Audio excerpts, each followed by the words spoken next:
Arranquemos. Muy buenos días a todos, bienvenidos, bienvenidas. Mi nombre es Horacio Urtiaga y esta mañana vamos a continuar con nuestra serie de estudios en la carta a los Romanos. Hoy día vamos a seguir avanzando el capítulo 8. Todavía no vamos a acabar el capítulo, nos faltan un par de clases más todavía, pero hoy día vamos a intentar abarcar hasta el versículo 30, Dios mediante.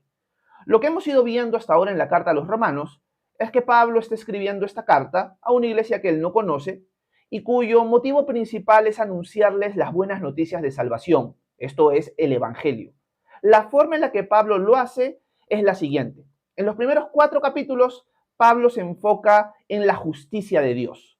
Y en los capítulos 5 al 8, que es la segunda sección importante, Pablo ya pasa a empezar a hablar más, no de lo participativo, o podríamos decirlo así, no acerca de cómo hemos sido declarados justos por la fe, sino más bien a lo participativo de nuestra fe. O sea, Pablo se enfoca de los capítulos 5 al 8 en el área personal, relacional y participativa del creyente con Dios. Por lo tanto, vamos a hablar mucho, o hemos hablado mucho acerca de nuestra vida en el Espíritu, que tenemos ahora paz con Dios, que no hay condenación para los que están en Cristo Jesús, que nuestra mente tiene que estar guiada por el Espíritu y no por la carne, etcétera, etcétera. El capítulo 8 en específico, donde nos encontramos, es un contraste en verdad, porque al final del capítulo 7 el apóstol Pablo habla acerca del drama humano, el drama humano de la persona que quiere agradar a Dios con sus fuerzas, con sus recursos, pero no puede, porque nadie, por más que lo intente, puede agradar a Dios con sus fuerzas. Necesitamos la asistencia, la ayuda de Dios. Y esto solo sucede cuando uno deposita su confianza en Jesús y lo convierte en su Dios y Salvador. ¿Por qué? Porque al hacerlo, Dios manda dentro de ti a su espíritu. Y su espíritu es el que te va a capacitar, te va a dar las fuerzas, te va a guiar para que lo puedas obedecer, para que puedas ser alguien que camina conforme al corazón de Dios. Así que si alguien no tiene el Espíritu de Dios, no es de Cristo. Y aquellos que caminan en el Espíritu de Dios son aquellos que son llamados hijos de Dios, porque Dios nos adopta como hijos cuando creemos en Él. La clase anterior nos enfocamos en la sección donde Pablo habla acerca del sufrimiento del creyente y cómo este sufrimiento del creyente apunta a su gloria. O sea, así como Jesús sufrió y fue glorificado, el creyente, el discípulo de Cristo, el Hijo de Dios, hoy en día también sufre, pero también tiene que recordar que esos sufrimientos no son nada comparados con la gloria futura, ya que lo que Pablo quiere hacer es mostrar las implicancias de alguien que ya vive en Cristo y camina en el Espíritu. ¿Qué significa vivir en Cristo y caminar en el Espíritu o estar en el Espíritu para nosotros? ¿Qué implica eso? Implica que tenemos una esperanza, implica que vamos a ser glorificados, implica que ahora somos hijos de Dios, implica también, y esto lo vamos a ver hoy, de que tenemos la ayuda del Espíritu hasta para orar y que también Dios va a usar todas las cosas para los que lo amamos, para que nos ayuden para bien. Y esto lo vamos a ver el día de hoy, esta mañana. Así que, cortando ya la introducción tan larga que siempre hago, vamos al texto que leímos el día de ayer para luego entrar al texto que nos compete hoy, que es a partir del versículo 26 del capítulo 8. Leamos el versículo 18 en adelante, de corrido, porque lo estudiamos el día de ayer. Dice Pablo: pues no tengo dudas de que las aflicciones del tiempo presente en nada se comparan con la gloria venidera que habrá de revelarse en nosotros. Porque la creación aguarda con gran impaciencia la manifestación de los hijos de Dios. Porque la creación fue sujetada a vanidad, no por su propia voluntad, sino porque así lo dispuso Dios, pero todavía tiene esperanza. Pues también la creación misma será liberada de la esclavitud de corrupción para así alcanzar la libertad gloriosa de los hijos de Dios. Porque sabemos que toda la creación hasta ahora gime a una y sufre como si tuviera dolores de parto. Y no solo ella, sino también nosotros, que tenemos las primicias del Espíritu, gemimos dentro de nosotros mismos mientras esperamos la adopción, la redención de nuestro cuerpo. Porque con esa esperanza fuimos salvados. Pero la esperanza que se ve ya no es esperanza, Porque ¿quién espera lo que ya está viendo? Pero si lo que esperamos es algo que todavía no vemos, tenemos que esperarlo con paciencia. Este es el texto que estudiamos el día de ayer y que se enfoca en dos cosas principales. Que el cristiano, aunque sufre el día de hoy, y esa es una realidad, ni nada de este sufrimiento se va a comparar con la gloria venidera. La gloria de Dios en este mundo y la gloria que nosotros experimentaremos en nuestro cuerpo. Por lo tanto, viene la segunda sección que hemos leído, el cristiano debería tener esperanza. Debería tener esperanza y al igual que la creación gime esperando la redención de todo lo creado, nosotros también gemimos esperando la redención de nuestros cuerpos, para tener cuerpos en gloria, reinando con Jesús en gloria, sin pecado, en paz por la eternidad. Por lo tanto, todo discípulo tiene que tener esa esperanza. O sea, ¿qué implica vivir en Cristo, vivir en el Espíritu? Que aunque suframos, sabemos que va a venir una gloria futura. Y esa es nuestra esperanza. Así que el cristiano vive con esperanza. Si tú estás en Cristo, estás en el Espíritu, tienes que tener esperanza. Ese es a lo que apunta el cristiano, el discípulo, a la gloria de Dios, a la gloria de sus hijos, a la restauración de todas las cosas. Eso es lo que vimos el día de ayer. Pero ahora Pablo va a enfocarse en una ayuda adicional que tiene el discípulo hoy. Sí, tenemos que tener esperanza, se va a manifestar la gloria, pero también tenemos otros beneficios. Y un beneficio no es solamente que la creación está gimiendo y que nosotros gemimos, sino que el Espíritu Santo que mora en nosotros también gime. ¿Pero por qué gime el Espíritu Santo? Pablo lo va a explicar en el versículo 26. Así que entremos al versículo 26 y veamos qué es lo que nos cuenta el apóstol Pablo ahora con una ayuda adicional que tiene el discípulo hoy.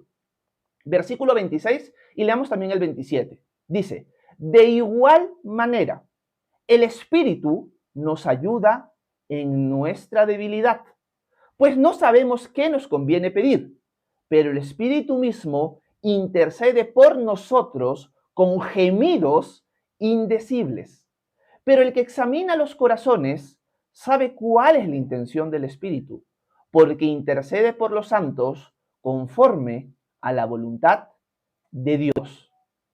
Pablo aquí agrega un beneficio, algo que implica vivir en Cristo y en el Espíritu. Si tú eres un discípulo de Cristo, si tú eres alguien que lo sigue y caminas en el Espíritu y no en la carne, tienes que entender esta verdad, que el Espíritu Santo que mora en nosotros nos ayuda en medio de la oración. Aunque nosotros a veces por nuestra debilidad no sabemos cómo orar, el Espíritu que mora en nosotros gime con gemidos indecibles, dice el apóstol Pablo, para ayudarnos en medio de la oración. Y aquel que escudriña nuestros corazones, que es el Padre, ve las intenciones del Espíritu y por lo tanto recibe la oración, ya que el Espíritu Santo ora conforme a la voluntad de Dios. Acá hay un montón de cosas que tenemos para decir. Quiero arrancar con el área que generalmente muchos de nosotros obviamos, y es que somos débiles. Por lo tanto, cuando Pablo dice, el Espíritu nos ayuda en medio de nuestra debilidad, Pablo está diciendo, todos nosotros tenemos que entender lo siguiente, somos débiles, no somos fuertes. Hoy en día, en una cultura muy motivacional, se le enseña al discípulo, lamentablemente bajo maestros que tienen una enseñanza muy, pero muy paupérrima, podría utilizar la palabra, de que tú todo lo puedes, de que tú eres fuerte y que por lo tanto no hay nada que te pueda vencer. Y se va a utilizar la frase, todo lo puedo en Cristo que me fortalece, cuando esta es una frase que se saca de su contexto, ya que cuando Pablo usa la frase, todo lo puedo en Cristo que me fortalece, está hablando en el sentido de que él ha aprendido a vivir en Cristo con necesidad o con abundancia. Él ha aprendido a pasar hambre y él ha aprendido a tener de todo. En una situación o en otra, todo él lo puede porque Cristo es su fortaleza. Pero noten esta frase, todo lo puedo en Cristo que me fortalece, está enraizado en el poder de Cristo, no en el poder de uno. Un discípulo ha entendido, y por eso es que se ha acercado a Cristo, que es débil, que su naturaleza humana, que su naturaleza carnal, débil, siempre lo va a inclinar hacia sus pasiones. Por lo tanto, cuando el discípulo se da cuenta de su pecaminosidad, es que recién viene a Cristo para obtener de él salvación. Pero ahora que está en Cristo, tiene que continuar entendiendo que seguimos siendo débiles, no somos fuertes. El que nos fortalece es Jesús. Todo lo puedo en Cristo, quien es mi fortaleza, quien me fortalece. Por lo tanto, una lección que tenemos que aprender y recordar esta mañana es que tú y yo no somos fuertes, somos débiles. Cuando aprendemos eso, vamos a aprender mucho mejor a caminar en el Espíritu. ¿Por qué? Porque como diría Pablo en su carta a los Corintios, el que piensa estar firme, mire que no caiga. Una tendencia de nosotros como seres humanos es obrar en el orgullo. Voy a ponerlo de otra manera. Una de las obras de la carne es el orgullo. Nosotros muchas veces vivimos en la carne con una actitud orgullosa. Yo todo lo puedo. No en Cristo que me fortalece, sino que yo todo lo puedo. Yo todo lo puedo resolver. Porque todo lo sé resolver de una manera lógica. Por lo tanto, en lo que está en mi posibilidad, yo lo voy a hacer a mi manera, en mis fuerzas y suficiente. No necesito más ayuda que eso. En cambio, el discípulo sabe que aún las cosas que aparentemente son sencillas, necesita de todas maneras de la guía, el poder y la sabiduría de Dios. O sea, un discípulo vive en dependencia. Por lo tanto, el hecho de que Pablo diga acá, el Espíritu nos ayuda en nuestras debilidades, implica que Pablo también lo entiende así. Él es débil, al igual que nosotros. Por lo tanto, lección para nosotros esta mañana, no te creas más de lo que eres. En Cristo Jesús tienes que entender que tú en tus fuerzas eres débil, no eres fuerte. Pero en Cristo sí vas a encontrar fortaleza, en sus fuerzas, no en tus fuerzas. Y quiero compartir un pasaje que Pablo escribe a los Corintios en su segunda carta, donde habla acerca de una conversación que tuvo con Dios, porque Pablo ascendió al tercer cielo y vio cosas inefables, y Dios le mandó un aguijón de la carne. Y miren el versículo 9 lo que Pablo dice. Pero él, hablando de Dios, me ha dicho, con mi gracia tienes más que suficiente, porque mi poder se perfecciona ¿en qué? En la debilidad. Por eso, dice Pablo, con mucho gusto habré de jactarme en mis debilidades, para que el poder de Cristo repose en mí. Por eso, por amor a Cristo, me gozo en las debilidades, en las afrentas, en las necesidades, en las persecuciones y en las angustias, porque mi debilidad es mi fuerza. Pablo lo entendía muy bien. Obviamente el Señor lo fue discipulando con respecto a eso, al punto que le mandó, no se sabe, parece ser una enfermedad, para que Pablo no se jactara más de las cosas que él había visto y recibido.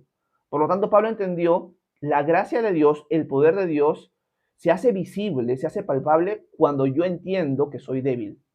Porque cuando yo soy débil es donde encuentro realmente fuerzas. Por lo tanto, lección para nosotros, pongámonos en el lugar correcto. Somos débiles, necesitamos del Señor. De arriba abajo, en todo momento, a toda hora. No creas que eres suficiente, no lo eres. Necesitas cada día más del Señor.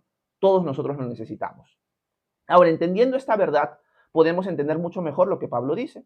Pablo dice, porque el Espíritu nos ayuda en nuestras debilidades, ya que cuando no sabemos orar, muchas veces no sabemos qué decir, el Espíritu Santo que mora en nosotros intercede dentro de nosotros con gemidos indecibles. ¿Qué significa esto? Lo que Pablo nos está diciendo es que el discípulo tiene la ayuda del Espíritu Santo en medio de la oración y con oraciones que el Espíritu hace que tú ni enterado o enterada estás de que las está haciendo por ti delante del Padre. Algunas personas piensan equivocadamente que Pablo se está refiriendo aquí al don de lenguas. El don de lenguas no puede ser a lo que Pablo se está refiriendo en este pasaje, porque el don de lenguas está enfocado en la alabanza.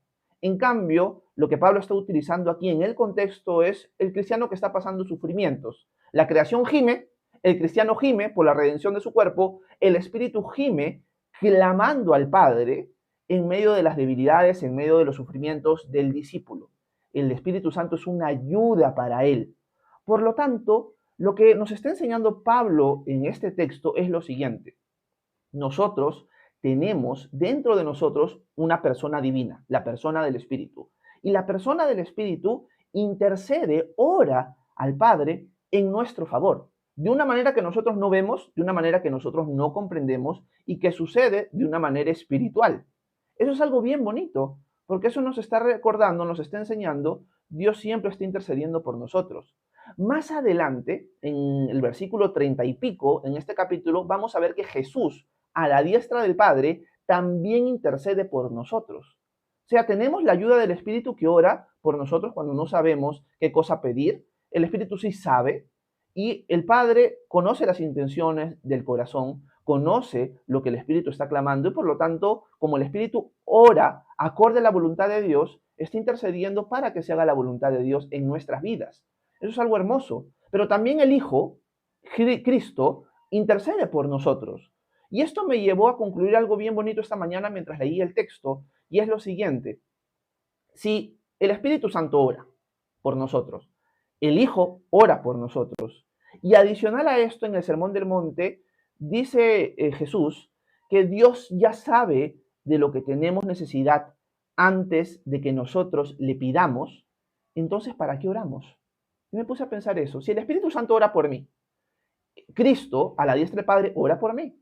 Y Dios ya sabe de lo que tengo necesidad antes de que le pida. ¿Por qué entonces Dios quiere que oremos? Aquí una pregunta muy importante. Si tenemos esa ayuda y Dios ya sabe de antemano, ¿por qué quiere que oramos? Y la respuesta es porque la oración es más que pedirle cosas. La oración es más que presentarle una lista a Dios de cosas que yo quiero para mi vida o en general. La oración va más allá. La oración es un momento de intimidad, de compañía, de dependencia, de humildad delante de Dios y para con Dios. O sea, cuando yo oro, no solamente le estoy presentando una lista a Dios de las cosas que yo quiero, ya tengo a personas de la Trinidad orando por mí. Cuando yo me acerco al Señor es porque yo quiero tener un tiempo con Él a solas y Dios también lo quiere conmigo. Es un tiempo en el cual también yo estoy mostrando dependencia. Yo me estoy acercando a ti porque necesito de ti. Y estoy teniendo un tiempo de compañerismo, de dependencia, de intimidad, de familiaridad con el Dios trino y verdadero. Porque el Espíritu Santo está orando por mí, el Hijo está intercediendo por mí y el Padre está recibiendo la oración. Por lo tanto, es un momento muy íntimo. Por lo tanto, no veamos nuestros tiempos de oración como un momento donde yo le presento una lista a Dios de cosas que yo quiero y ya está. Listo, ya te presenté mi lista, chao. Si uno de nosotros se relacionara con su padre de esa manera o con su madre de esa manera, sería lo más tonto. Nuestros padres nos miraran con un signo de interrogación en la cabeza. Papá, quiero esto, adiós. No, cuando yo tengo mi hija, si yo quiero tener compañerismo, quiero tener un tiempo de intimidad con mi hija, yo quiero conversar con ella, yo quiero escucharla. El hecho de que mi hija venga y me hable y me cuente algunas cosas para mí es hermoso. Hay veces que no le entiendo nada porque todavía es una bebé y habla en chino mandarín, pero el hecho de que ella quiera hablar conmigo, el hecho de que ella se acerque a mí, para mí es lo más hermoso del mundo. Si yo, como un padre pecador que soy malo, deseo eso de mi hija y me encanta tener esa comunión con ella, imagínense cuánto más nuestro Padre Celestial, que nos ama de una manera mucho más allá de la que nosotros podamos entender.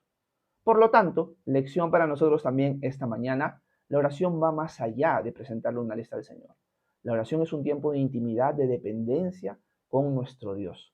Y el Señor es tan maravilloso para con nosotros que nos ha dado su Espíritu y su Espíritu nos ayuda a orar de una manera que realmente no podemos entender muy bien.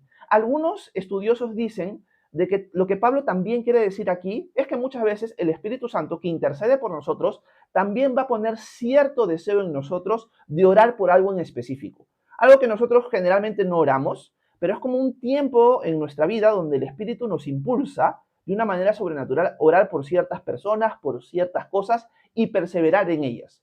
Antes no orábamos por eso, pero ahora sentimos, vamos a utilizar esa palabra, de que debemos orar por eso en específico constantemente. Algunos dicen que Pablo también se puede estar refiriendo a eso, que el Espíritu no solamente gime de una manera que nosotros no vemos, ni oímos, ni entendemos al Padre orando por nosotros, sino también nos impulsa a orar de la manera correcta al ser una ayuda para nosotros en nuestro tiempo de oración.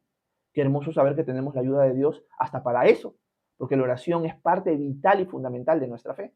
Así que Pablo se está enfocando en algo que todo discípulo debería vivir, una vida de oración. Y ahora sabemos que tenemos la ayuda del Espíritu. Eso es algo bien hermoso que todo discípulo debe entender. Ok, pasemos a la siguiente sección. Obviamente me queda muy poco tiempo, así que voy a tratar de correr un poco, pero quizás podemos sacarle más el jugo en el próximo devocional, aunque vamos a ver cómo nos va. Quiero volver al texto en Romanos, déjenme ponerlo en pantalla y seguir avanzando con el versículo 28 al 30, que es un versículo muy rico, pero muy rico. Pablo va a seguir hablando acerca de las bendiciones del discípulo y dice esto, versículo 28. Ahora bien, sabemos que Dios dispone todas las cosas para el bien de los que lo aman, es decir, de los que Él ha llamado de acuerdo a su propósito. Este texto es un texto que muchos cristianos conocen de memoria y es un texto que nos enseña que Dios está en control absoluto de todo lo que pasa en nuestra vida y todas las cosas que pasan en nuestra vida, Dios las va a usar para bien. O sea, nosotros los que amamos a Dios tenemos que tener la certeza, dice Pablo, sabemos que aquellos que aman a Dios, todas las cosas, resalto todas las cosas nos ayudan para bien. Cuando Pablo usa la palabra sabemos, está hablando de algo que ya el discípulo sabe no por experiencia, sino por conocimiento. Sabemos en el sentido de que nosotros ya conocemos en la historia de Dios, en nuestros antepasados en la fe, que Dios usa todas las cosas para bien. O sea, cuando Pablo usa la palabra sabemos es, recuerden a nuestros antepasados en la fe. Sabemos, no por intuición, esto por intuición alguien no lo sabe, si no sabemos por conocimiento de nuestros antepasados en la fe, que Dios usa todas las cosas para bien. Esto es para aquellos que lo aman, para aquellos que han sido llamados conforme a sus propósitos. Nuestros antepasados en la fe que fueron llamados conforme al propósito de Dios y que fueron personas que amaron a Dios, Dios usó todo en su vida para el bien de ellos. Por lo tanto, así como Dios usó todo para el bien de ellos, también lo usará para el bien de nosotros. Un ejemplo básico y clásico de esta verdad está en Génesis 37 en adelante. Cuando estudiamos hace mucho tiempo atrás el libro de Génesis y llegamos al capítulo 37, que es la última sección del libro de Génesis, vimos la vida de un hombre. Este hombre se llamó José. José fue un hombre que amaba a Dios. Bueno, fue un muchacho que amaba a Dios. Un muchacho que amaba a Dios, pero que nació en una familia que era un desastre. La familia tenía un montón de problemas por culpa del pecado de sus padres y José fue alguien que recibió la envidia de sus hermanos. José fue alguien que hasta recibió sueños de parte de Dios y se los contó a su familia. Su familia, con estos sueños que mostraban que él iba a tener una preeminencia dentro de la familia, causó que le odiaran más. Al punto que los hermanos terminan vendiéndolo, y esto es porque se ponen de acuerdo porque al final o al principio querían matarlo. Así que al final terminan vendiendo a José, y José, aquel joven que amaba a Dios, se vio en un lugar donde estaba en un país que no conocía el idioma, en Egipto, vendido y traicionado por sus hermanos, y ahora como esclavo de un hombre llamado Potifar. Por lo tanto, José pudo haberse preguntado, ¿Dios me ama? ¿Cómo es posible que si yo amo a Dios y hasta me dio sueños, esté en esta condición? Ha permitido que mis hermanos me traicionen y que me vendan como esclavo. Estoy en este lugar, ¿dónde está Dios? José pudo haberse preguntado eso, pero parece ser que José sí entendía lo que Pablo está diciendo para nosotros esta mañana. No solamente sucede eso, sino que siendo alguien fiel a su jefe, termina siendo acusado falsamente de haber intentado abusar de la esposa y termina preso. Nuevamente, ¿Dios me ama? ¿Dios realmente está conmigo? ¿Cómo es posible que soy fiel? Me he rehusado a acostarme con la esposa de mi jefe por amor a Dios, por temor a Dios, y estoy peor. O sea, me está yendo de mal en peor. Y luego se le presentan dos hombres que tienen sueños, José se los interpreta por la ayuda de Dios y se olvidan de él, sobre todo el que queda vivo, porque uno muere. Pero Dios estaba usando todo para bien, al punto que en el tiempo preciso, en el tiempo del Señor, el faraón tiene un sueño. El copero se acuerda del sueño que ha interpretado José, lo llama a la presencia del faraón y José se vuelve la mano derecha del faraón, al punto que Dios usa a José para salvar a toda su familia, familia que estaba destinada a traer en los siglos posteriores al Mesías, a Jesús. Y José, en medio de toda esa situación, en una conversación final con sus hermanos, le dice a sus hermanos, pues sus hermanos están preocupados porque piensan que José se va a vengar. Y José les dice algo bien interesante. ¿Por qué se ponen a discutir esas cosas? Ustedes planearon las cosas para mal, pero Dios las transformó para bien. Eso mismo que José experimentó en su propia vida en el transcurso de los años, nosotros lo podemos experimentar y tenemos que tener la confianza que así sucede para con nosotros el día de hoy. Nosotros sabemos que para aquellos que aman a Dios, todas las cosas nos ayudan para bien. Esto es, aquellos que hemos sido llamados conforme a sus propósitos. José fue llamado conforme a sus propósitos y Dios usó todo para bien.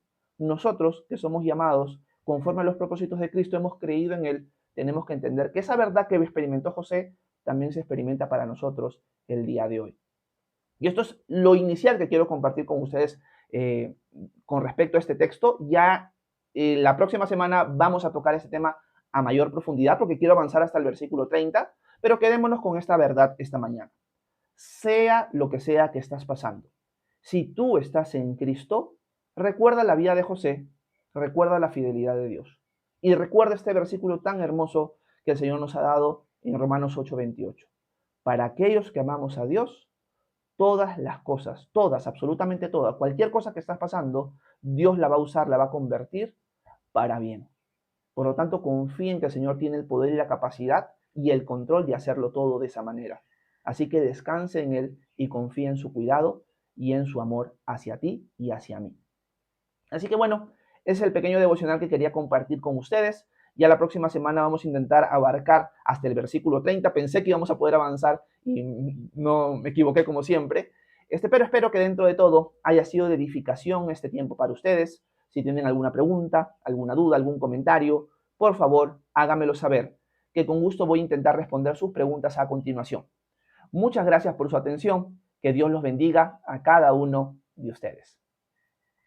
Bueno, déjenme apagar un ratito la grabación de la cámara y paso a saludarlos y a conversar con ustedes para el tiempo de preguntas y respuestas. Denme un chance, por favor. Déjenme ver y déjenme acomodarme en el centro de la pantalla y conversar con ustedes un poquito. ¿Ok? Gracias por haberme acompañado. Una de las formas en la cual me pueden apoyar es dándole tap a la pantalla varias veces, porque así permiten que el algoritmo de TikTok alcance a más personas. Así que si me pueden ayudar de esa manera, se los agradecería un montón. Y ahora ya saben que pueden dejar sus preguntas, sus dudas de lo que hemos leído o de cualquier cosa que ustedes estén con inquietudes sobre Dios, el cristianismo, la Biblia. En este espacio voy a intentar responder sus preguntas. No lo sé todo, pero lo poco que sé lo puedo compartir con ustedes en este espacio. Así que voy a subir para leer sus preguntas y sus comentarios. Y si pueden, también cuéntenme de qué parte del mundo nos visitan para irlos conociendo poco a poco. ¿Ok? Déjenme ver. Quiero saludar a Steven. Dice, hola pastor, una pregunta. Si, digamos, yo organizando un negocio de cerveza estoy pecando, no necesariamente, Steven, pero tienes que preguntarle al Señor si realmente está siendo guiado por Él en eso. ¿Ok? Déjenme ver. El Chasqui original dice, disfruten su vida para bien, sean buenos, diviértanse, la vida es una. Bueno, el Chasqui, si Dios no existe, tu comentario cabe muy bien. Y eso es algo que el apóstol Pablo dice claramente en 1 Corintios 15. En 1 Corintios 15, Pablo dice lo siguiente. Si Jesús no resucitó, comamos y bebamos, que mañana moriremos. Lo que yo he hablado esta mañana, nuestra fe no tiene sentido, es absurda, es inútil si Jesús no resucitó. Por lo tanto, la pregunta que tenemos que resolver es si Jesús resucitó o no. Porque si Jesús no resucitó, como lo dices tú en ese contexto, disfrutemos la vida, seamos buenos, diviértanse. Aunque bueno, seamos buenos no tiene mucho sentido si Dios no existe. Eso es algo irrelevante. Si yo quiero ser malo, no pasa nada, porque Dios no existe. Puedo hacer lo que se me da la gana. Es tu opinión contra la mía. Así que eso no tiene mucho sentido. El hecho de decir que alguien sea bueno o impulsar a los demás a ser buenos implica, aunque no te des cuenta, de que te das cuenta de una realidad, de que hay un bien y hay un mal. Por lo tanto, hay alguien que define lo bueno y lo malo. Así que no tiene mucho sentido que alguien que no cree en Dios diga hagan lo bueno. Me parece absurdo eso. Diviértanse, la vida es una. Bueno, lo que nosotros entendemos como discípulos es que la vida es eterna. Por lo tanto, voy a cuidar mi eternidad. Así que si Jesús resucitó, las implicaciones para mi eternidad son importantes. Si Jesús no resucitó, comamos y bebamos que mañana moriremos. Por lo tanto, al analizar la evidencia, concluyo que Jesús sí resucitó y eso cambió mi vida. Por lo tanto, decidí seguirlo a Él. Así que eso es lo que te podría decir el chasque original o que capaz ya no estás por aquí. Déjenme ver. Quiero saludar a Yesni. ¿Cómo estás, Yesni? Un abrazo hasta España. Buenas tardes. Quiero saludar a Sandra. Un abrazo, Sandrita, hasta Lima. Dios te bendiga. Alondra, ¿cómo estás? Un abrazo, hermana, hasta Oaxaca, México. Dios te bendiga. Déjenme ver. Déjenme ver por aquí. Quiero saludar a Ana María. ¿Cómo estás, Ana María? Un abrazote hasta Cali, Colombia. Dice, hoy esas frases motivacionales no son más que un engaño de este sistema autosuficiencia soberbia, dice Ana María. Excelente, Ana María. Un abrazo. Yanet Hernández, ¿cómo estás? Bienvenida. Dice, buenos días, pastor. Yo puedo orar y tener intimidad con Dios en cualquier momento. Por supuesto que sí, Yanet. Por supuesto que sí. Quiero saludar a Techi. ¿Cómo estás, Techi? Un abrazo hasta Lima. Para ti, para Bruno. John Corbas dice, si describes el origen de sus temas, son bíblicos. Nos permite razonar con las escrituras. No entendí tu comentario, John. García Anthony, buenos días. Dice, buenos días, pastor. Quiero saber sobre el tema del diezmo, por favor.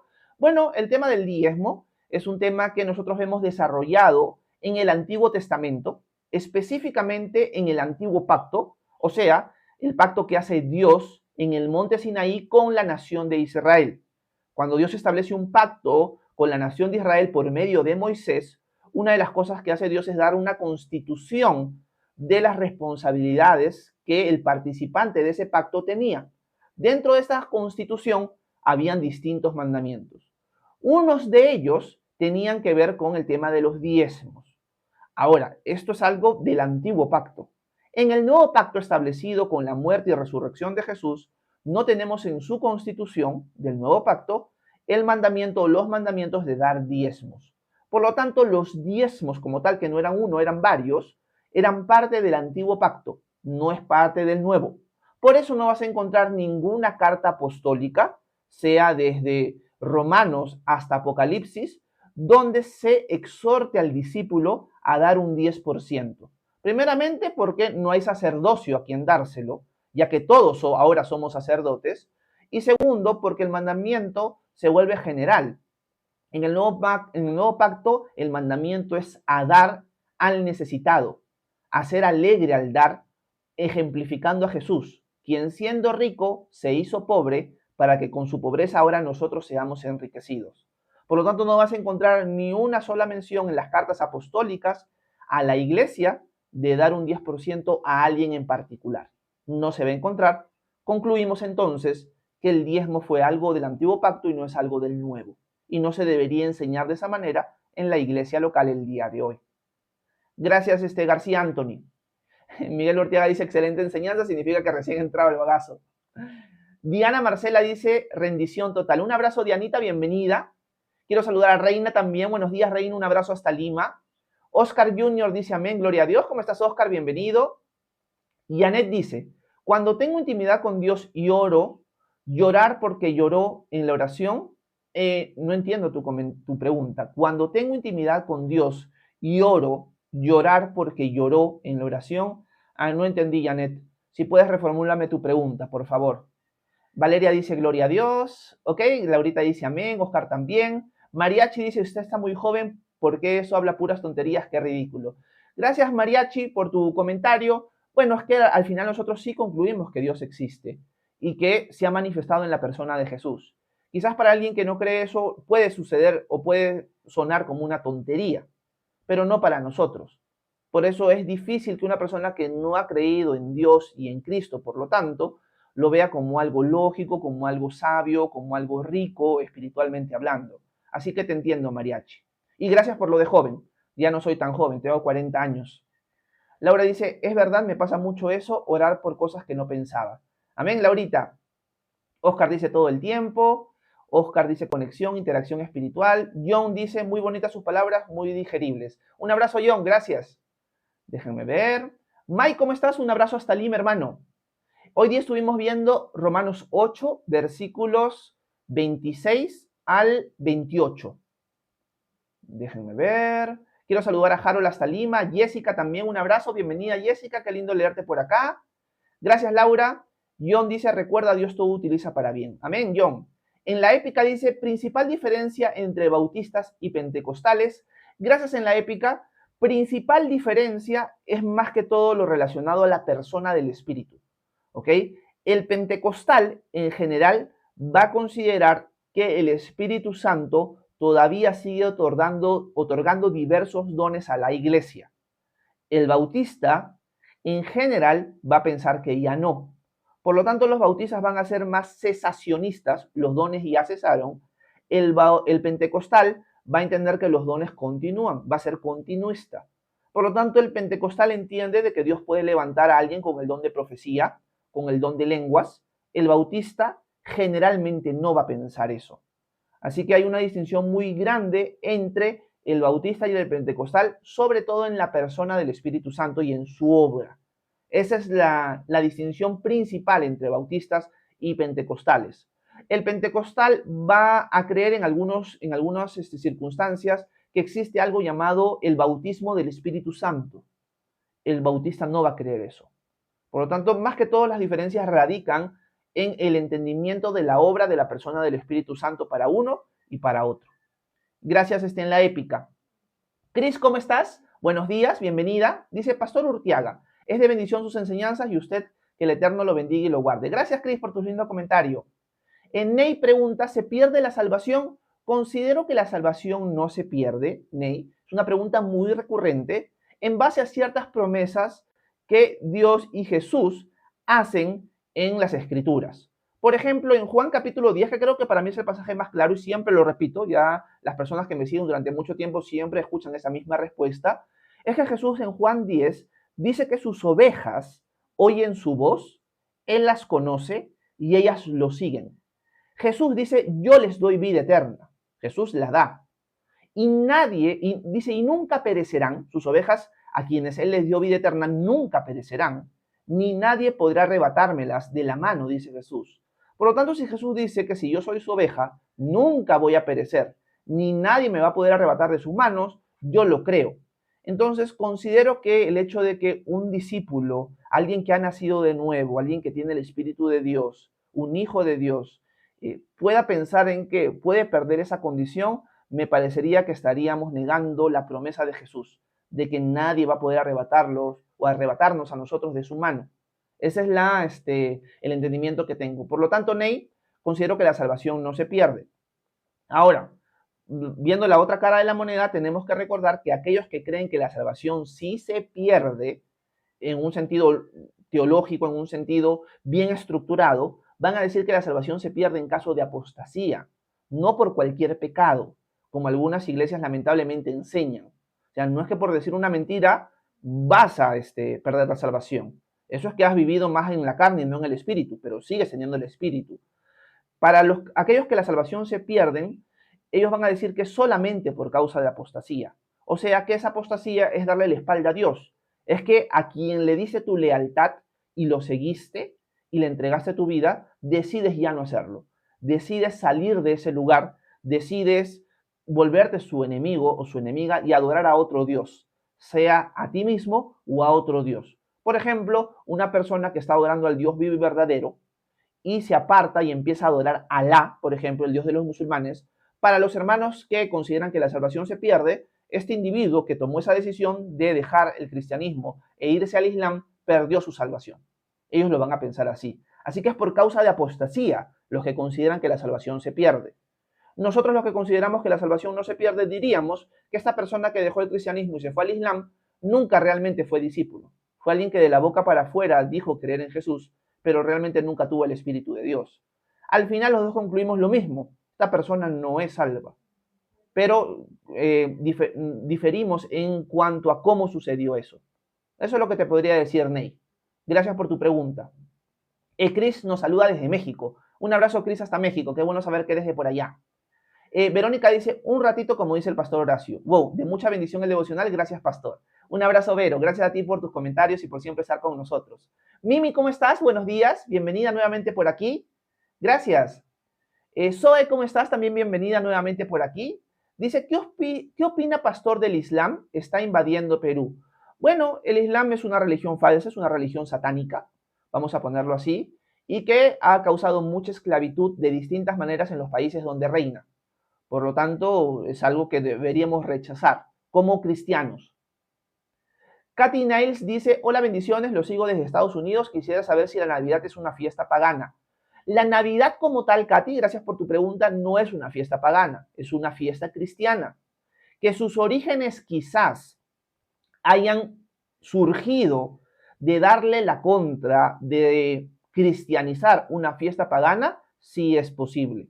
Lo más probable es que la iglesia en el transcurso de los siglos, al ver cómo ciertos individuos practicaban cierta idolatría y ciertas fiestas en la temporada del 25 de diciembre, hayan querido decir, bueno, si el mundo lo hace para adorar a estas cosas o a estos dioses falsos, nosotros vamos a aprovechar esta fecha para adorar al Dios vivo y verdadero que se hizo hombre y conmemorar que Él vino a la tierra. La gente adora a dioses falsos, nosotros vamos a adorar al Dios verdadero. ¿Eso está mal? Considero que no. Considero que no. Considero que es lo que deberíamos hacer en distintas situaciones o circunstancias. Sobre todo en el tema, por ejemplo, del 31 de octubre, en el tema del Halloween. Pienso que la iglesia debería actuar de esa manera, como lo actuó en la antigüedad. Ok, el mundo adora la muerte, el mundo hace esto, el mundo enfatiza la violencia, la sangre, lo malo. Bueno, nosotros vamos a aprovechar quizás esta fecha para hacerlo de una manera distinta. Ok, el mundo celebra lo malo, nosotros vamos a celebrar lo bueno y darle un contraste a lo que el mundo hace con algo que realmente edifica. Pienso que eso debería suceder también el 31 de octubre, pero es algo ya que cada iglesia decide o no. En cambio, la Navidad es algo que ya ha estado muy enraizado en la historia de la iglesia como tal. Así que tradiciones antiguas de la iglesia, como la católica romana, como la ortodoxa griega, como las protestantes históricas, celebran la Navidad como una herencia del cristianismo. Gracias, Katy. Jocelyn, ¿cómo estás? Un abrazo hasta Huaraz, bienvenida. Dice, pastor, buen día. Perdonar es olvidar lo que nos hicieron. Gracias, saludos desde Huaraz, bendiciones. Jocelyn, perdonar no necesariamente va a incluir olvidar, pero perdonar significa ya no tener resentimiento. ¿Qué significa el resentimiento? Es volver a sentir, resentir, resentimiento, volver a sentir lo que te hicieron en el pasado. Perdonar significa dejar eso atrás. Sí, puedes recordarlo como una experiencia que te ha ayudado a aprender ciertas cosas. Ok, tengo que aprender de mis errores, pero no volver al pasado para resentir, recordar con esa actitud de amargura, de dolor, lo que sucedió en el pasado. Ahí ya no estarías perdonando, ahí no has perdonado. Perdonar es dejar ir ese evento, ya que borrón y cuenta nueva. Puedes aprender lecciones de lo que sucedió, pero no volver a tener resentimiento por lo que sucedió anteriormente. Perdonar es que ya no tienes resentimiento hacia esa persona que te hizo daño. Así que no necesariamente es olvidar, pero hay que evaluar si ese no olvidar en tu pregunta está mostrando que todavía hay resentimiento y por lo tanto no has perdonado realmente. Gracias, Jocelyn. En la épica dice principal, bueno, eso ya lo respondí.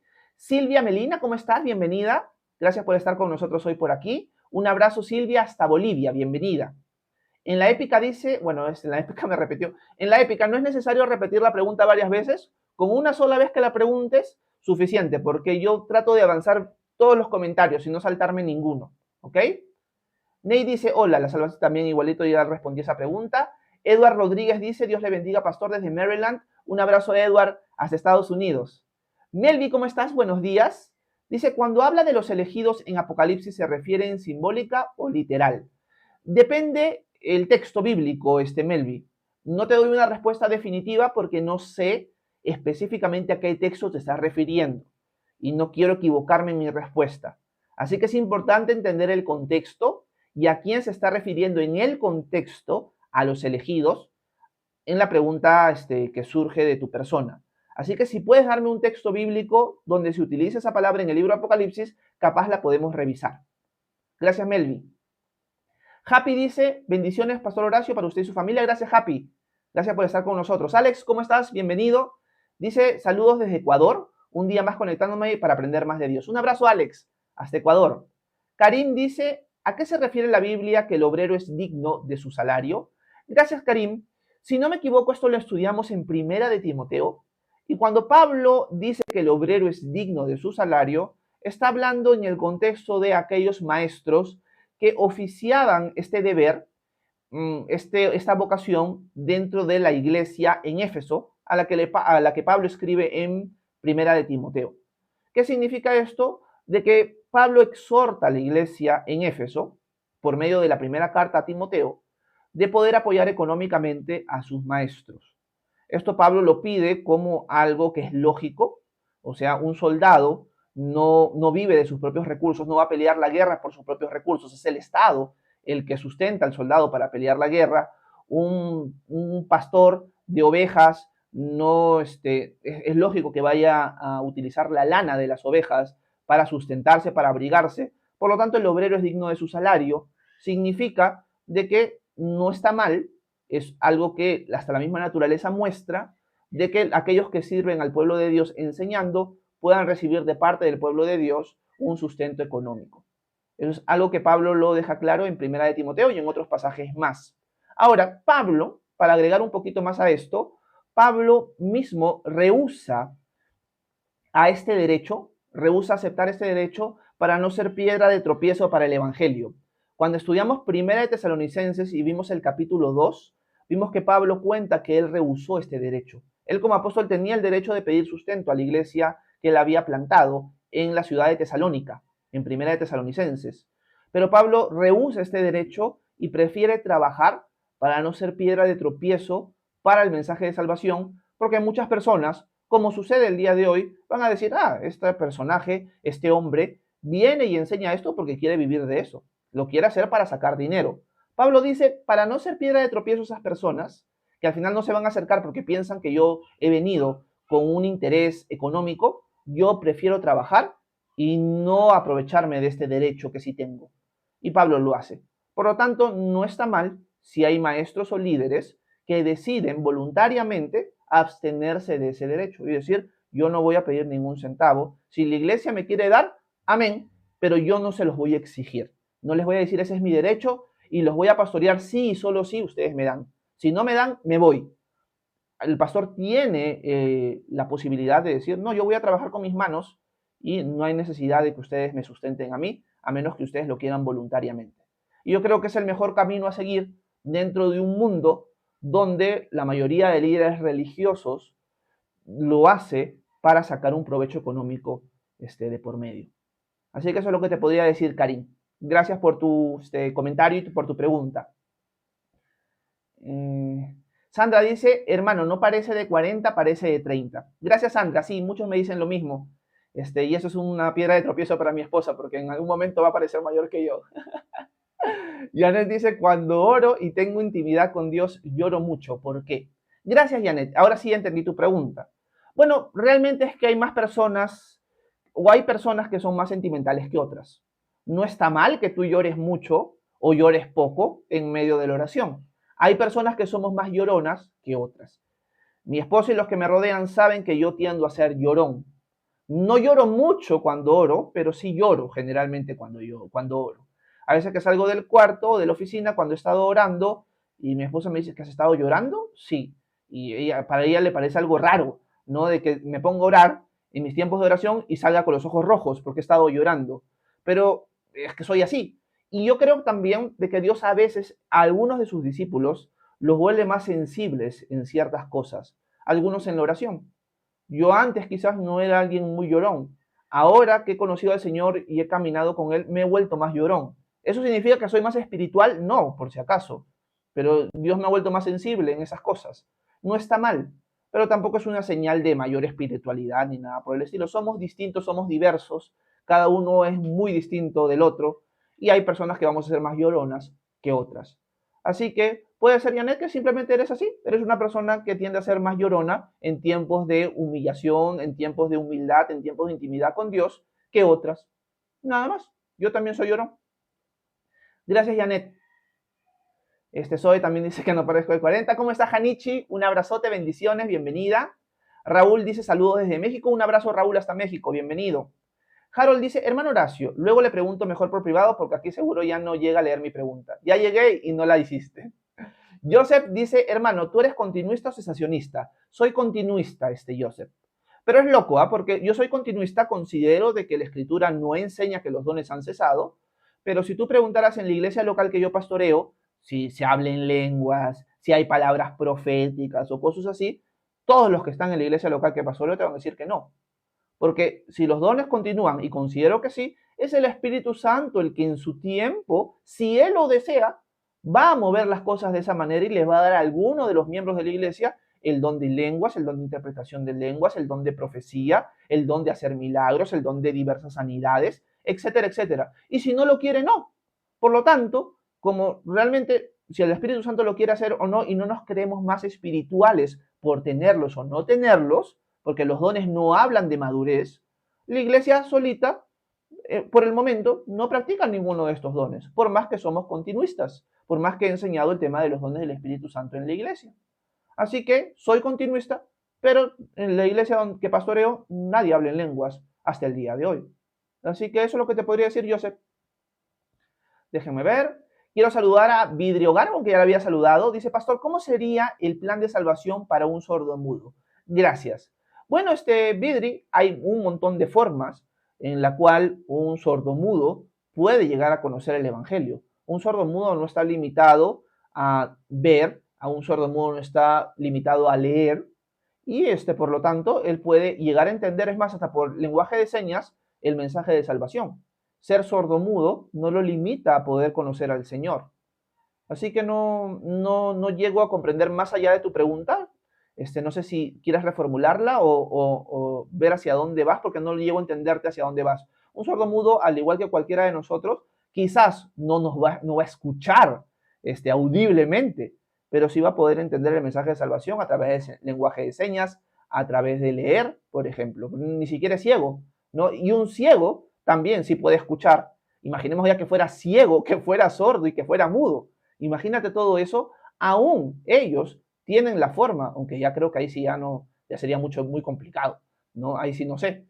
Pero en el caso de un sordomudo, no está limitado a poder entender el evangelio. Quiero darle las gracias a María, Tineo y a Francisco por los regalitos que me han enviado. Muchas gracias. Déjenme ver. Raúl dice, salúdame, soy de México. Un abrazo, Raúl. Denise, ¿cómo estás? Bienvenida, gracias por estar con nosotros. Dice, ¿las maldiciones generacionales existen? Gracias, Denise, por tu pregunta. La respuesta es no. Cuando estudiamos el libro de Éxodo y llegamos al capítulo 20, bueno, Éxodo 20 no lo tengo subido a YouTube todavía, pero hablamos un poco acerca de eso. Hay textos en el libro de Éxodo y en el libro de Deuteronomio donde Dios dice que Él visitará el pecado hasta la tercera y cuarta generación, pero tratará con gracia y misericordia a los que han creído en Él por 1000 generaciones. No se refiere a un lenguaje de maldición generacional. No es que Dios va a maldecir a tu hijo por tus pecados. Nada que ver. En Ezequiel, Dios es muy claro en decir que cada quien es responsable de su propio pecado y cada quien es responsable de haber creído en Él o no. El lenguaje que se usa para maldiciones generacionales generalmente tiene que ver con las consecuencias de nuestro pecado. O sea, si yo soy alguien alcohólico, violento en mi hogar, y yo no creo en el Señor, yo soy culpable de mis pecados y estoy condenado. Mi hijo no es culpable de mis pecados ni está condenado, pero sí va a sufrir las consecuencias de mi pecado. Porque si yo soy violento y alcohólico, mi hijo va a crecer en un hogar donde el alcohol es lo que ha destruido el hogar y yo quizás lo he maltratado físicamente. Por lo tanto, va a crecer en un ambiente de violencia familiar. Va a experimentar el pecado en el sentido de tener las consecuencias de mi pecado sobre su persona. Pero él sigue siendo inocente de mi pecado. Él sufre las consecuencias por mi pecado, pero no está condenado por mi pecado. Hay una diferencia muy grande entre una y otra. Si mi hijo, a pesar de todo eso, cree en Jesús, él va a recibir salvación. Él no está condenado por mi pecado. Entonces, las maldiciones generacionales, Denise, sí enseñan de que Dios maldice a la descendencia de aquellos que han sido malditos por él en el pasado. O sea, Dios maldijo a mi padre, también va a maldecir a mi hijo por ciertos pecados. Y no es así, la Escritura no enseña eso. Gracias, Denise. Déjenme ver por aquí. John Paudel Chinchay dice, hermano, usted dice que no sigue la corriente calvinista, pero al mismo tiempo dice salvo siempre salvo. Gracias, John Paudel, por tu comentario. Lo leí ayer, pero no tuve tiempo para responderlo. ¿Qué sucede? Muy buena pregunta. La pregunta de John Powell, para que aquellos que no le entienden, es la siguiente. Horacio no tiene una soteriología, un estudio de la salvación calvinista. Capaz no tengo tiempo para explicar todo lo que es el calvinismo, Pero el calvinismo postula salvo siempre salvo. O sea que una persona no pierde la salvación. Entonces John Powell dice, Horacio, ¿cómo puedes decir que no eres calvinista, pero sostienes que salvo siempre salvo, que es una doctrina calvinista, una enseñanza calvinista? Aquí viene la respuesta, John. Que lo que sucede es que el salvo siempre salvo del calvinismo es distinto al salvo siempre salvo de alguien que no es calvinista. El salvo siempre salvo del calvinista va a ser por el decreto de Dios. O sea, el calvinista entiende que Dios ha determinado a aquellos que van a ser salvos y a aquellos que no.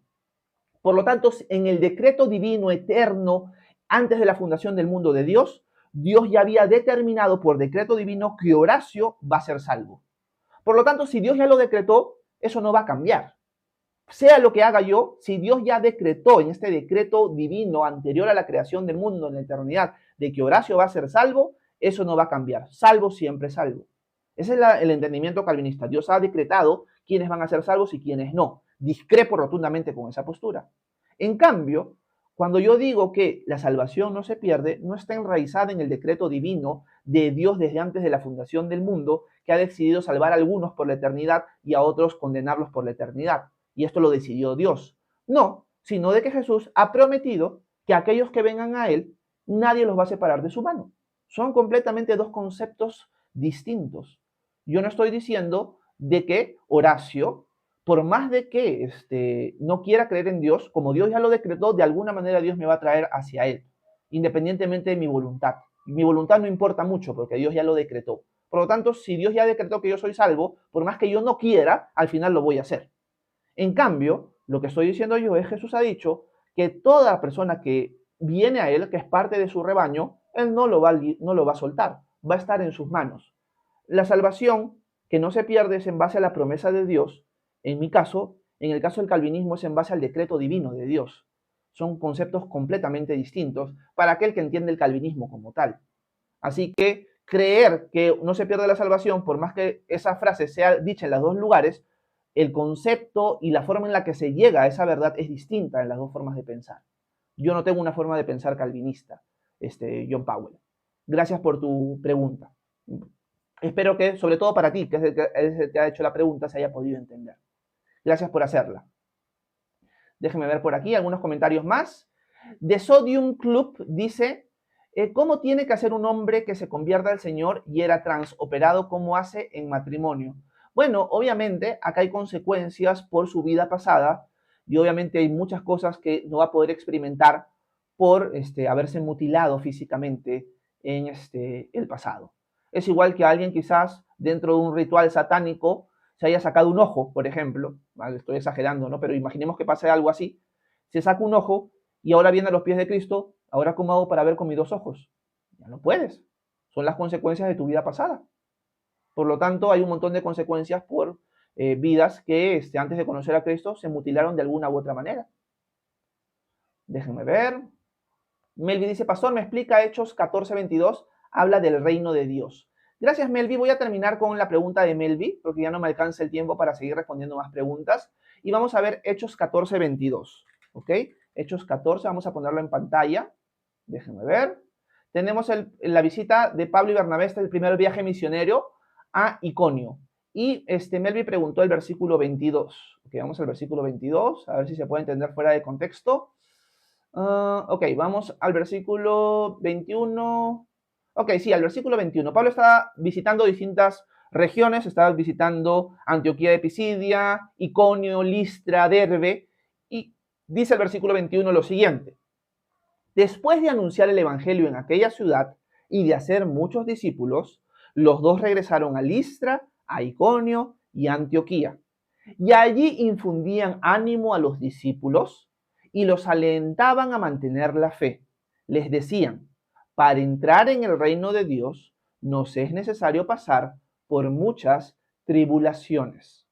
La pregunta de Melvi es, ¿a qué se refiere con entrar en el reino de Dios?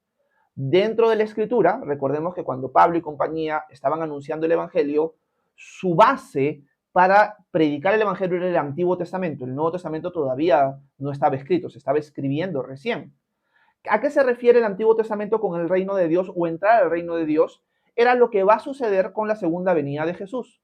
Los judíos, los patriarcas, los cristianos estamos esperando la manifestación de la gloria de Dios. Nosotros, en parte, ya somos parte, valga la redundancia, del reino de Dios, como un adelanto. Ahora tenemos las primicias del Espíritu. Somos hijos de Dios, somos parte de su reino. Pero el reino de Dios todavía no se ha manifestado en su plenitud en la tierra. Nosotros somos parte del reino, pero estamos como peregrinos de paso en este mundo, esperando la manifestación de la gloria de Dios en su reino. Por lo tanto, lo que Pablo le decía a los discípulos era: manténganse firmes en la fe, están pasando persecuciones por creer en Cristo, de mano de los judíos, de mano de los gentiles, pero recuerden esto, que para entrar en el reino de Dios se nos ha prometido que tenemos que pasar por distintas tribulaciones. Eso es lo que Pablo está diciendo en otras maneras. O sea, mientras Jesús vuelve, vamos a pasar por distintos sufrimientos. Podríamos compararlo con lo que hemos visto en Romanos 8. En Romanos 8 Pablo está diciendo: los sufrimientos de este tiempo en nada se comparan con la gloria futura que habrá de manifestarse. Por lo tanto, Pablo lo está diciendo en Hechos de otra manera. Es necesario pasar por distintas tribulaciones, tienen que resistir, y es la forma en la cual vamos a entrar al reino de Dios. Al reino de Dios, cuando el Señor venga, no es que la iglesia va a estar viviendo en color de rosas. La iglesia siempre ha pasado por distintas tribulaciones, a veces más, a veces menos, pero es parte de la vida en Cristo, pasar tribulaciones, pasar persecuciones, pasar sufrimientos. Jesús los pasó, nosotros también tenemos que esperar lo mismo. Así que a eso se refiere el texto. Muchas gracias por hacer la pregunta, Melvi. Espero que en algo te haya podido ayudar. Si no se entendió muy bien, me lo vuelves a repreguntar en la comunidad de WhatsApp que ya has entrado. Así que te doy la bienvenida a la comunidad de WhatsApp. Y también me despido de todos los que están presentes esta mañana. Gracias por acompañarme el día de hoy. Espero que haya sido de bendición, de edificación para ustedes este pequeño tiempo. Si quieren formar parte de la comunidad de WhatsApp que tenemos, es una comunidad familiar, no es una comunidad de estudio, por si acaso. Hay un montón de mensajes, stickers, memes, etcétera, etcétera. Es un tiempo de compañerismo ahí. Y quieren formar parte de esa comunidad, me escriben por privado acá a TikTok y yo con gusto les mando el link de invitación para que formen parte de esa comunidad. Nos estaríamos viendo, Dios mediante, hoy en la tarde. Quiero hacer un live en la tarde solamente de preguntas y respuestas, a eso de las 5 de la tarde hora Perú. Y con los que no pueden estar, ya nos estaríamos viendo el lunes para continuar nuestros estudios en Santiago capítulo 4. Que tengan un excelente fin de semana, que Dios los bendiga. Nos vemos. Bye, bye.